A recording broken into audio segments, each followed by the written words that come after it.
హైదరాబాద్లో కీలక ప్రాజెక్టులు అభివృద్ధి పనులను స్పీడప్ చేయాలని కేంద్ర మంత్రులను కోరారు బీజేపీ నేతలు. మూసీ శుద్ధీకరణ, రెండవ దశ మెట్రోపై డిస్కషన్ వంటి పనులపై కేంద్ర మంత్రులతో చర్చించారు నేతలు.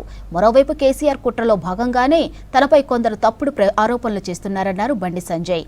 గడీల పాలన బద్దలు కొట్టినందుకు తనపై కేసీఆర్ కుట్ర పన్నారన్నారు కేంద్ర మంత్రి బండి సంజయ్.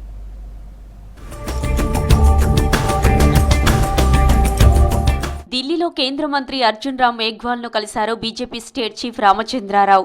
తెలంగాణలోని న్యాయవాదులు ఎదుర్కొంటున్న పలు సమస్యలను కేంద్ర మంత్రికి వివరించారు. రాష్ట్రంలోని న్యాయవాదుల సమస్యలపై అడ్వకేట్స్ అసోసియేషన్ అధ్యక్షుడు సురేందర్ రెడ్డితో పాటు కార్యవర్గ సభ్యులతో కలిసి కేంద్ర మంత్రికి వినతి పత్రం అందజేశారు. రామచంద్రారావు వినతిపై సానుకూలంగా స్పందించారు అర్జున్ రామ్ మేఘ్వాల్.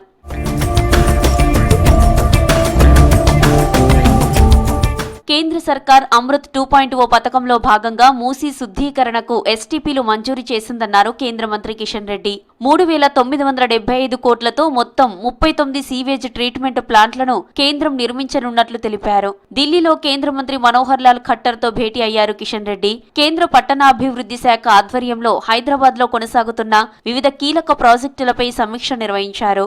నగరాభివృద్ధి, మౌలిక వసతులు, పారిశుద్ధ్యం, ప్రజా రవాణాకు సంబంధించిన పలు కీలక అంశాలపై చర్చించారు. సిటీలో మూసీ నది శుద్ధీకరణపై ఖట్టర్తో ప్రత్యేకంగా డిస్కస్ చేశారు కిషన్ రెడ్డి. 972 మిలియన్ లీటర్ల సామర్థ్యంతో 39 ఎస్టీపీలు నిర్మిస్తోందని తెలిపారు. హైదరాబాద్ మెట్రో రెండో దశ ప్రాజెక్టుకు సంబంధించిన అంశంపైన ఖట్టర్తో చర్చించారు. ఇప్పటికే రాష్ట్ర సర్కార్ మెట్రోను ఎల్ఎన్టీ నుంచి టేక్ ఓవర్ చేసుకున్న విషయాన్ని ఖట్టర్కు చెప్పారు కిషన్ రెడ్డి. ఇందుకు సంబంధించిన డిపిఆర్, ఇతర సాంకేతిక డీటెయిల్స్ అందిన తర్వాత కేంద్ర సర్కార్ సమగ్రంగా పరిశీలించి తదుపరి నిర్ణయం తీసుకుంటుందని కిషన్ రెడ్డికి చెప్పారు ఖట్టర్.